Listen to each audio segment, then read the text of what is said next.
Welcome to the federal Andhra Pradesh.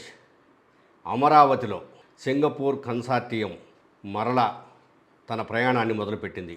గత ప్రభుత్వ హయాంలో సింగపూర్ కన్సార్టియాన్ని కనపడకుండా జగన్మోహన్ రెడ్డి తరిమేశారు. ఆంధ్రప్రదేశ్లోని అమరావతి ప్రాంతంలో కనిపిస్తే కేసులు పెడతానని కూడా చెప్పాడు. దాంతో భయపడిపోయిన సింగపూర్ ప్రతినిధులు అసలు ఆంధ్రప్రదేశ్ని వదిలిపెట్టి భారతదేశాన్ని వదిలిపెట్టి వెళ్ళిపోయారు.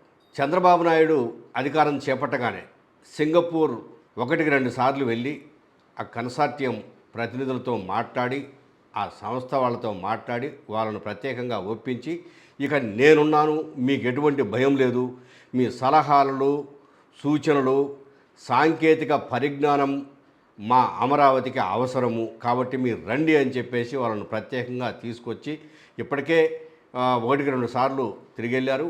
ప్రత్యేకంగా మంగళవారం రోజు ప్రధాన కట్టడాలైనటువంటి అసెంబ్లీ, సచివాలయము, హైకోర్టు, వీటితో పాటు ఎమ్మెల్సీ భవన నిర్మాణాలను, అలాగే కార్యదర్శుల భవన నిర్మాణాలను, అదేవిధంగా హెచ్ఓడిల భవన నిర్మాణాలను, మంత్రులకు ప్రత్యేకంగా నిర్మిస్తున్నటువంటి భవనాలను, ఉన్నతాధికారులకు నిర్మిస్తున్నటువంటి భవనాలను అన్నింటినీ పరిశీలించారు. అదేవిధంగా డ్రైనేజీ సిస్టమ్ ఎలా ఉంది, రహదారుల నిర్మాణం ఎలా ఉంది, తాము సూచించిన విధంగా అసెంబ్లీ నిర్మాణం జరుగుతుందా లేదా, సచివాలయ నిర్మాణం జరుగుతుందా లేదా అనే అన్ని అంశాలను పరిశీలించి ఆ తర్వాత అధికారులతో పాటు మంత్రి పి నారాయణతో కూడా ప్రత్యేకంగా సమావేశమై ఆ సమావేశంలో పలు అంశాలను ప్రభుత్వానికి సూచించారు. మొత్తం మీద సింగపూర్ కన్సార్టియం కనుసన్నల్లో ఇప్పుడు అమరావతి నగర నిర్మాణ పనులు వేగంగా జరుగుతున్నాయి. మంగళవారం మంత్రి పి నారాయణ సమక్షంలో అధికారులతో జరిగినటువంటి సమావేశంలో సింగపూర్ కన్సార్టియం నుంచి ఏ సూచన, సలహా, సాంకేతిక సలహా కావాలన్నా మేము రెడీగా ఉన్నాము అని తేల్చి చెప్పారు సింగపూర్ కన్సార్టియం ప్రతినిధులు. అలాగే ప్రతి అంశంలోనూ వాళ్ళు ఉచితంగా సలహాలు సూచనలు అయితే ఇవ్వడం లేదు. కన్సార్టియం కావాల్సిన రెమ్యునరేషన్ ప్రతి అంశానికి తీసుకుంటుంది. ఆ రెమ్యునరేషన్ తీసుకోవడంతో ఈ సింగపూర్ కన్సార్టియం ప్రతినిధులంతా కూడాను కావాల్సిన సహాయ సహకారాలు అందిస్తున్నారు. ఇక ఆంధ్రప్రదేశ్లో రెండవ ప్రధాన అంశం, ఇది రాజకీయ అంశంగా మారింది. ఆక్వా రైతులు పడరాని బాధలు పడుతున్నారు. రొయ్యలు, చేపల పెంపకము పెను భారంగా మారింది. దీనికి కావాల్సినటువంటి అంటే ఈ రొయ్యలు, చేపల ఫుడ్డు ధరలు విపరీతంగా పెరిగాయి. మొత్తం మీద ఆక్వా ఫీడ్ ఖర్చులు 50% వరకు పెరిగాయి.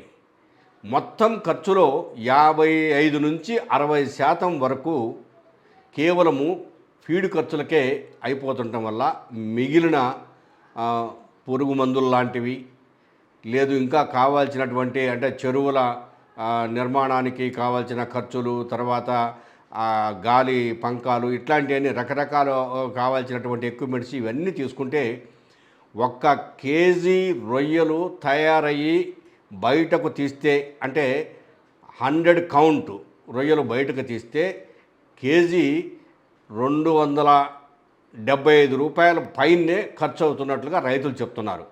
అదే మార్కెట్లో ప్రజెంటు 300 రూపాయలకు అమ్ముతున్నారు. ఒక్కోసారి 300 ఖర్చు కూడా వీళ్ళ నెత్తిన పడుతున్నట్టు రైతులు చెప్తున్నారు. ఇలా ఫీడ్ ధరలు ఇటీవల కాలం అంటే 4 నెలల క్రితము ఫీడ్ ధరలు 12 రూపాయల నుంచి కేజీకి 16 రూపాయల వరకు పెరిగినాయి. దీంతో మరి రైతులు బెంబేలెత్తిపోయారు. ఏం చేయాలనో దిక్కుతోచలేదు. రోడ్ల మీదకి వచ్చి ధర్నాలు, రస్తారోకోలు చేశారు. ప్రభుత్వం రైతులు, వ్యాపారులు, తర్వాత విదేశీ ఎగుమతిదారులు, ప్రాసెసింగ్ యూనిట్ల వాళ్ళు వీళ్ళందరినీ పిలిపించి ప్రత్యేకంగా ముఖ్యమంత్రి సమక్షంలో సచివాలయంలో ప్రత్యేక సమావేశం పెట్టి ఆ సమావేశంలో చర్చించి ప్రధానంగా ఫీడ్ ధరలను తగ్గించాలని గట్టిగా డిమాండ్ చేశారు. ముఖ్యమంత్రి కూడా ఈ విషయంలో ఖచ్చితంగా తగ్గించాల్సిందే అని చెప్పేసి ఒత్తిడి చేశాడు ఫీడ్ కంపెనీల వాళ్ళపై. అయితే ఫీడ్ కంపెనీల వాళ్ళు చివరకు తగ్గిస్తామని హామీ ఇచ్చింది కేవలం 4 రూపాయలు. ఓకే, ముఖ్యమంత్రి దగ్గర హామీ ఇచ్చారు, బయటకు పోయిన తర్వాత ₹2 మాత్రమే తగ్గించారు. రైతులకు యథావిధిగా మళ్ళీ ఫీడ్ అమ్మే కార్యక్రమాన్ని చేపట్టారు. దీంతో ముఖ్యమంత్రి కూడా విసుగొచ్చి మళ్ళీ రెండోసారి వాళ్ళను కొంచెం గట్టిగానే గదమాయించాడు. అయినా కూడా ఫీడ్ కంపెనీ వాళ్ళు పట్టి పట్టినట్టే ఉన్నారు. ఈ నేపథ్యంలో బుధవారం రోజు మాజీ ముఖ్యమంత్రి వైఎస్ జగన్మోహన్ రెడ్డి భీమవరాన్ని సందర్శించారు. భీమవరంలో ఆక్వా రైతులు అక్కడి ప్రజలతో ప్రత్యేకంగా బహిరంగ సభ నిర్వహించారు. ఈ సభకు వేల సంఖ్యలో జనం తరలి వచ్చారు. ఆయన చెప్పింది ఈ సభలో ఒకటి, ఫీడ్ ధరలు ఇష్టానుసారం నిర్ణయించడానికి వీలు లేదు. అట్లాగనే పురుగు మందుల ధరలు కూడా ఇష్టానుసారం నిర్ణయించడానికి వీలు లేదు. అసలు రొయ్యలు చేపల పెంపకానికి సంబంధించి వైఎస్ఆర్సీపీ ప్రభుత్వ హయాంలో అప్సడా అని ఒక ప్రత్యేకమైన చట్టాన్ని మేము తీసుకొచ్చాము. ఆ చట్టాన్ని వైలేట్ చేస్తున్నారు. ఈ ప్రభుత్వం ఏం చేస్తుంది? ఆ చట్టాన్ని ఎందుకు అమలు చేయడం లేదు? చట్టం అమలు చేస్తే నోరు మూసుకొని రైతులకు సహాయకారిగా మిగిలిన వాళ్ళంతా ఉండాలి. కానీ ఎవరికి వాళ్ళు పెత్తనం చలాయిస్తూ రైతులను నట్టేట ముంచారు. మేము మా ప్రభుత్వం తరపున రైతులకు అండగా ఉంటాం. మా ప్రభుత్వ హయాంలో మేము విద్యుత్ ఛార్జీలు తగ్గించాం. అట్లాగనే ఈ ప్రభుత్వ హయాంలో కూడా విద్యుత్ ఛార్జీలు తగ్గించామని చెప్తున్నారు, కానీ అమలులో చాలా లోపాలున్నాయి అని చెప్పేసి మాజీ ముఖ్యమంత్రి వైఎస్ జగన్మోహన్ రెడ్డి రొయ్యల రైతులకు, చేపల రైతులకు ఒక భరోసా ఇస్తూ తన ప్రసంగాన్ని ముగించారు. ఆంధ్రప్రదేశ్ రాష్ట్రంలో దాదాపు 75% విదేశాలకు రొయ్యల ఎగుమతి జరుగుతోంది. దేశం మొత్తం మీద ఇంత శాతం రొయ్యల ఎగుమతి ఏపీ నుంచే జరుగుతుందంటే ఆ ఆక్వా రంగానికి ఏ విధమైన సబ్సిడీలు కానీ సహాయ సహకారాలు కానీ అందించాలో ప్రభుత్వం ఆలోచించి చర్యలు తీసుకోవాల్సినటువంటి అవసరం ఉంది. ఇక మూడో అంశానికి సంబంధించి సర్ కార్యక్రమం వేగవంతంగా ఆంధ్రప్రదేశ్ రాష్ట్రంలో జరుగుతుంది. ఈ నెల 14వ తేదీతో ఈ కార్యక్రమం ముగింపు పలుకుతూ ముందుగా కేంద్ర ఎన్నికల సంఘం డేట్ ఫిక్స్ చేసినప్పటికీ అయితే రావాల్సిన స్థాయిలో ఇంకా అప్లికేషన్లు రాకపోతే కొంత పెండింగ్లో ఉండటం వల్ల ఈ నెల 24వ తేదీ వరకు ఆ తేదీని పొడిగిస్తూ మిగిలిన వాళ్ళంతా దరఖాస్తులు చేసుకోవాల్సిందిగా ఆహ్వానించింది.